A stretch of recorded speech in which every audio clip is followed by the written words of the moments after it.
Hello বন্ধুরা, good morning সবাইকে। কেমন আছো সবাই? আশা করছি রাধা মাধবের কৃপায় সবাই ভালো আছো।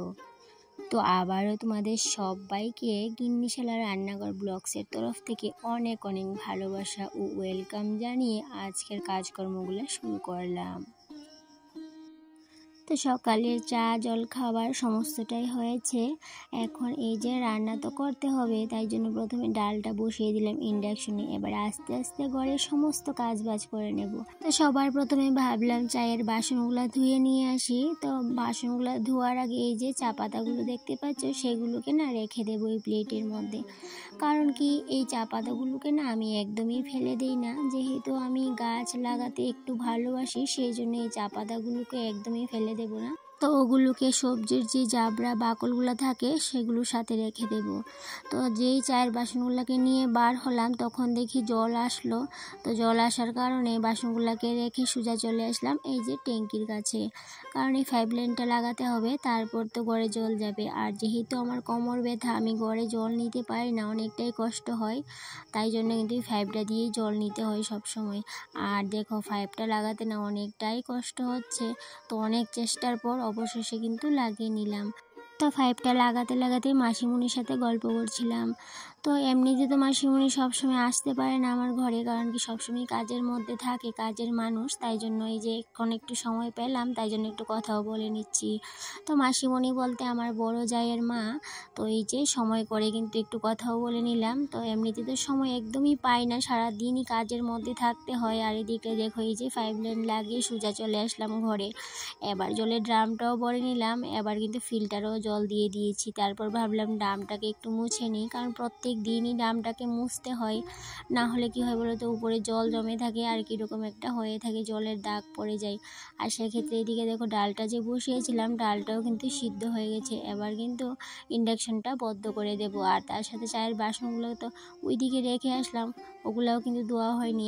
ভাবলাম যেহেতু ঘরে আসলাম, তো ডালটাকে কাটা দিয়ে নিই, তারপরে চলে যাবো বাসনগুলো ধুতে। তো সেগুলো ধুয়েও নিয়ে আসলাম। তো এবার জায়গা মতো রেখে দেবো। তারপর কি হয়েছে বলো তো, এই যে টেবিলটাকেও তো মুছতে হবে, কারণ এই যে প্রত্যেক দিনকার যে রুটিনগুলো সেগুলো তো করতেই হয়। আর এদিকে দেখো, এই যে বোতলগুলা, প্রত্যেকটা বোতল কিন্তু জল ভরিয়ে রাখবো এই টেবিলে। কারণ কি একটু পর পর না জলের বোতলগুলো খালি হয়ে যায়, তাই জন্য বোতলগুলোকে আমার একটু পর পরই কিন্তু ভর্তি করে রাখতে হয়। আর সেই জন্য টেবিলটাকে সবার প্রথমে মুছে নিচ্ছি, যেহেতু এতক্ষণ এই টেবিলটার উপরে চায়ের বাসন ছিল, ঘরের বাসন ছিল। তো টেবিলটার উপরে না সারাদিনই দেখবে বাসনপত্র লেগেই থাকে, তো একটু পর পর আমি কিন্তু মুছাতেই থাকি। আর এদিকটাই দেখো, এই যে হ্যাঙ্গিংটার মধ্যে আর্টিফিশিয়াল প্ল্যান্টটা রাখা হয়, সেটার মধ্যে না একটু নোংরা হয়েছে। তো ভাবলাম যেহেতু কাজগুলো করছি, তাহলে এই জায়গাটাও পরিষ্কার করে দিই। তো সেই মতো এই কাগজটাকে নামিয়ে, প্ল্যান্টটাকে নামিয়ে, জায়গাটা পরিষ্কার করে আবার জায়গার মধ্যে প্ল্যান্টটা রেখেও দিলাম। তারপর এই যে আমার ইলেকট্রিক ওভেনটার উপর যে জিনিসগুলো থাকে সমস্তটাই নামিয়ে নিলাম। তারপর একটু ঝাড়া মোছা করে আবার কিন্তু জায়গার জিনিসগুলো জায়গার মধ্যেই রেখে দেবো। তো এই জিনিসগুলো তো আর প্রত্যেক দিন গুছাতে পারি না, ওই যে 2-1 দিন বাদে বাদে জিনিসগুলোকে সরিয়ে মুছে, তো যেই জিনিসগুলোকে ধুতে লাগে সেগুলোকে ধুয়ে নিই, আর যেগুলোকে ধুতে হয় না সেগুলোকে মুছে আবার জায়গা মতো রেখে দিই। আর এদিকটাই দেখো, এই যে সকালে তো ভাত খাওয়া হয়নি এখনও, ছেলের জন্য ভাত বসিয়ে দিলাম কুকারে। এমনিতে গতকালকে রাতের ভাত ছিল, জল ভাত, সেগুলো তো আর ছেলেকে দেবো না, তো নিজে খেয়ে নেবো। আর এই দিকটাই দেখো, ছেলের জন্য কুকারে অল্প করে একটু ভাত বসিয়ে দিলাম। তো এদিকে ছেলে বলছিল আলু ভর্তা খাবে, তাই জন্য আলু সিদ্ধ দিয়ে দিচ্ছি। আর যেহেতু আমি আলু খাই না, তাই জন্য একটু কমিয়ে দিলাম, হাজব্যান্ডের জন্য আর ছেলের জন্য দিয়ে দিলাম।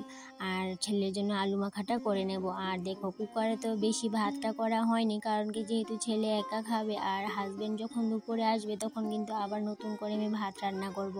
কারণ এখন যদি রান্না করে নিই একদমই ঠান্ডা হয়ে যায় আর ভালো লাগে না। আর এদিকটাই দেখো, এই যে আলুগুলো সিদ্ধ দিয়েছিলাম সেগুলো কিন্তু হয়েও গেল, এখন নামিয়ে নেব। আর এদিকে দেখো, রাতের না অনেকগুলো জল ভাত ছিল, তো সেগুলোকে নষ্ট করে ফেলে দেব না, সেগুলো না আমি খেয়ে নেব। তো সেগুলোকে কী করলাম বলো তো, ফ্রিজে রেখে দিয়েছি, একটু পর বার করে নেব। কারণ কি আমার অনেক কাজ আছে, সেই কাজগুলো সেরে তারপরে কিন্তু ভাত খাবো, কাজগুলো না সেরে একদমই ভাত খাবো না। তো সেই জন্য ফ্রিজে রেখে দিলাম, কারণ এখন যদি ফ্রিজে না রাখি ভাতগুলো কিন্তু আরও নষ্ট হয়ে যাবে, সেই জন্য ফ্রিজে রেখে দিলাম। তো এই দিকটাই ছেলের জন্য ভাত নিয়ে নিলাম, তো ছেলেকে ভাতটা দিয়ে দিলাম। তারপর বাইরে অনেকগুলো কাজ ছিল সেগুলো সেরে আসলাম, উঠান ঝাড় দিলাম, তারপরে বারান্দা ঘর দুয়ার সমস্তটাই মুছি করলাম। তো সেগুলো সেরে আবার চলে আসলাম ঘরে। এসেই সবার প্রথমে দুধটা বসিয়ে দিলাম ইন্ডাকশনে। তারপরে এই যে ডালগুলো এনেছিল সেগুলো কিন্তু ঢালা হয়নি কৌটায়, তো এখন ডালগুলোকে কৌটাতে ভরে নিলাম। তো সমস্ত ডাল কিন্তু কৌটার মধ্যে জায়গা হয়নি, তাই জন্য কিছুটা এই যে পলি ব্যাগের মধ্যেই রয়ে গেল। তো সেগুলোকে কিন্তু আমি আবার রেখে দেবো, আর যখনই কৌটাটা একটু খালি হবে আবার কিন্তু কৌটার মধ্যে ভরে নেবো। আর এদিকে দেখো অনেক কাজকর্ম করলাম, সমস্ত কাজ কিন্তু তোমাদের সাথে শেয়ার করিনি, কারণ কিছু কিছু কাজ আছে সেগুলো না ক্যামেরার সামনে করতে পারি না, কারণ সমস্ত কাজ বাজ যদি তোমাদের সাথে শেয়ার করি তাতে করে কিন্তু ওই যে অনেক বড় ভিডিও হয়ে যাবে, তাই জন্য কিছু কিছু কাজগুলো কিন্তু আমরা স্কিপ করেই থাকি। আর এদিকে দেখো এত কাজ করার পর এতটা পরিশ্রম হয়েছি, আর তাই জন্য জল ভাতগুলো নিয়ে নিলাম। তো আমার জল ভাতগুলো খাওয়া দেখে অনেকেই হয়তো হাসতে পারো, কারণ যে সবার তো আর ভালো নাই লাগতে পারে, কিন্তু আমার না অনেকটাই ভালো লাগে। এই যে জল ভাত দুধ আম দিয়ে খেতে অনেকটাই ভালো লাগে, অনেকটাই তৃপ্তি করে খেতেও পারি। তো যাই হোক তৃপ্তি করে খেয়েও নিলাম। তারপরে আবার দেখো কাজে লেগে পড়লাম, কারণ যেহেতু আমরা নিম্নবিত্ত সংসারের বউ, তো তাই জন্য জল ভাত খেয়েও কিন্তু দিব্যি সারাদিন সংসারের জন্য খেটে যেতে পারি। এই যে সারাদিন যদি এখন বলো যে সারাদিন কাজ করতে, আমি কিন্তু সেটাও পারবো। আর এদিকটাই দেখো এই যে খেয়ে দিয়ে সোজা লেগে পড়লাম, আবার রান্নাঘরটাকে একটু ঝাড়াঝাড়ি করে নিচ্ছি। কারণ কি রান্নাঘরে না এই যে যদি একদিন যদি মোছামুছি যদি বাদ দিয়ে দিই, তাহলে পরের দিনই দেখি কি রান্নাঘরটা একদমই নোংরা হয়ে থাকে, আর সেটা কিন্তু আমার একদমই ভালো লাগে না। আর এদিকটায় দেখো কৌটাগুলোকে না অনেক দিন হয়েছে মুছতে পারিনি, কারণ এই যে মুছবো করছিলাম কিন্তু মোছা হচ্ছিল না। আর এইদিকে দেখো কৌটাগুলো অতটাও নোংরা হয়নি যতটা না কৌটার মুখগুলো নোংরা হয়েছে। তো যাই হোক এখন কিন্তু ভালো করে পরিষ্কারও করে নিচ্ছি। তার সাথে তোমাদের সাথে আর একটা কথা শেয়ার করব, সেটা কি বলো তো, সেটা হচ্ছে গতকালে আমাদের বাড়িতে না একটা দিদি এসেছিলো। তো দিদিটা আমাকে বলছিল যে রেকের মধ্যে অত উপরে লবণ নাকি রাখতে নেই, যে লবণের কৌটাটা উপরে ছিল রেকের মধ্যে। তো সেটা দেখে দিদিটা আমাকে বলল যে এই কৌটো নাকি লবণের কৌটো নাকি উপরে রাখতে নেই, লবণের কৌটো সবসময় ঘরের এক কোণাতে রাখতে হয় আর নিচে রাখতে হয়। তো তাই জন্য আমি যেহেতু সংসারের মঙ্গলের জন্য একটা কথা বললো একজনে, সেটা কিন্তু আমি একদমই মেনে চলবো। আর যেহেতু আমি কথাটা আগে জানতাম না, তাই জন্য এই কৌটাটা এই রেকটার মধ্যেই থাকতো।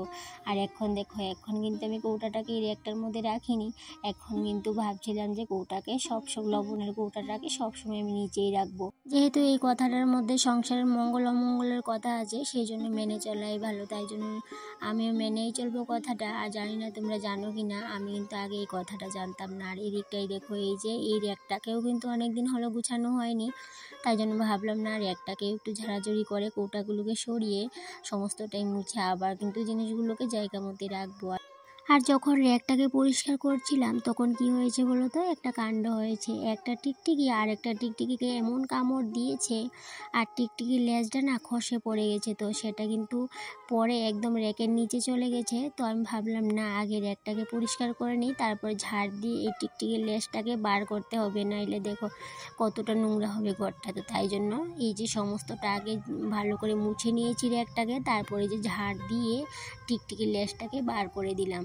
আর যদি আমি না দেখতাম ল্যাসটা কিন্তু এই যে একটা নিচেই পড়ে থাকতো। যাই হোক আমি পরিষ্কার করে নিয়েছি, আবার জায়গা মতো কাগজটাকে পাতিও নিয়েছি।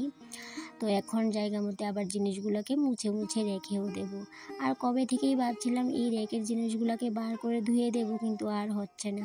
আবার দেখি 2-1 দিন পর কিন্তু এই জিনিসগুলোকে ধুয়ে দেওয়ার প্ল্যানও আছে। আর এদিকটায় দেখো ওই যে বললাম লবণের কৌটাটাকে এখন থেকে নিচে রাখবো, তাই জন্য এই যে একটা টিফিন বক্স ছেলের, সেটা কিন্তু আর টিফিন ছেলে নেয় না স্কুলে, তো সেই জন্য ভাবলাম এই টিফিন বক্সটার উপরেই লবণটাকে রেখে দিই। তো যাই হোক এইদিকে দেখো এই যে আমার ফ্লাওয়ার দানিটা, সেটা কিন্তু ঘরে পড়েছিল একটা কোনায়, তো ভাবলাম না আমি আমার কিচেনে এটাকে লাগিয়ে রেখে দেবো। তো সেই জন্য এই ফ্লাওয়ার দানিটাকে এনে মুছে পরিষ্কার করে নিয়েছি। তো রেখে দিয়ে চলে আসলাম স্নান করে ঠাকুর ঘরে, কারণ অনেকটাই দেরি হয়ে যাচ্ছিল যেহেতু আজকে বৃহস্পতিবার, তাই জন্য রান্নাঘরের কাজটা বাকি রেখে সোজা চলে আসলাম এদিকটায়। এখন পুজো দিয়ে তারপর গিয়ে রান্নাঘরের বাকি কাজগুলো করব, রান্নাও কিছু বাকি রয়েছে তো সেগুলোও করব। সেই সাথে ফ্লাওয়ার বাসটাকেও তো লাগাতে হবে, সেটা তো এখনও লাগানো হয়নি, ওই যে মুছে টুচে ধুয়ে আসলাম রান্নাঘরে। তো যাই হোক এদিকে পুজো দিয়ে কমপ্লিট করে নিলাম, এবার সোজা চলে যাব রান্নাঘরে, কারণ ফ্লাওয়ার বাসটাকে লাগাতে হবে। আর রান্নাও বললাম তো কিছুটা বাকি আছে, সেটাও করতে হবে। আর এদিকে দেখো এই জায়গাটাতে আমি ফ্লাওয়ার ভাসটাকে রেখে দিলাম। আর এই ফ্লাওয়ার ভাসটা না বাঁশের, অনেকটাই সুন্দর, অনেক বছর আগে কিনেছিলাম, কিন্তু এই যে অনেক দিন হলো এমনিতেই পড়েছিল। তো তাই জন্য ভাবলাম না কিচেনে নিয়ে আসি, আর কিচেনে একটু সুন্দরও লাগবে কিচেনটা। তো সেই জন্য এটাকে টাঙিয়েও নিলাম, আর তার মধ্যে আর্টিফিশিয়াল প্ল্যান্টও রেখে দিলাম। আর তারপরে এই যে রান্নাবান্নাও করে নিলাম, খাওয়া দাওয়া হলো, সমস্তটাই হলো। তারপরে রান্নাঘরটাকে আবার সুন্দর করে গুছিয়ে ডেকোরেশন করে নিয়েছি। আর আমার এই যে প্ল্যান্টটা দেখতে পাচ্ছ সেটা কিন্তু আর্টিফিশিয়াল না, সেটা বলতে এখানে এই যে দুইটা প্ল্যান্ট দেখতে পাচ্ছ এই দুইটার মধ্যে কোনোটাই আর্টিফিশিয়াল না।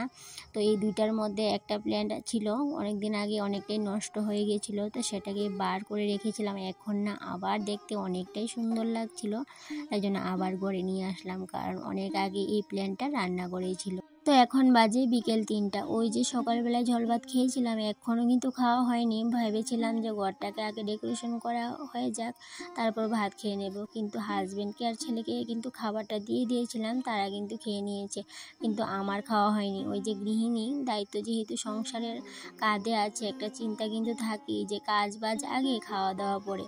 তো যাই হোক, তবু চেষ্টা করি টাইমলি খাওয়া দাওয়া করার, কারণ টাইমলি যদি খাবার দাবারটা না খাই তাহলে তো শরীরটা একদমই অসুস্থ হয়ে যাবে। তো যাই হোক, আজকে একটু দেরি হয়ে গেছে, তো ভাবলাম যে আগে ঘরটাকে ডেকোরেশন করে নিই, তারপরে খেয়ে নেব। আর এদিকটাই দেখো যেহেতু ডেকোরেশন হয়ে গেছে এখন কিন্তু খেয়ে নেব। আর আজকে যেহেতু জল ভাত খেয়ে নিয়েছি, অনেকটাই শক্তি ছিল শরীরে, আর সারাদিন দৌড়ে দৌড়ে কাজ করেছি। তো যাই হোক বন্ধুরা, আজকের ব্লগ ভিডিওটা এই পর্যন্তই। আবার দেখা হবে পরবর্তী কোনো একটা ব্লগে। ততক্ষণে তোমরা ভালো থেকো, সুস্থ থেকো, টাটা।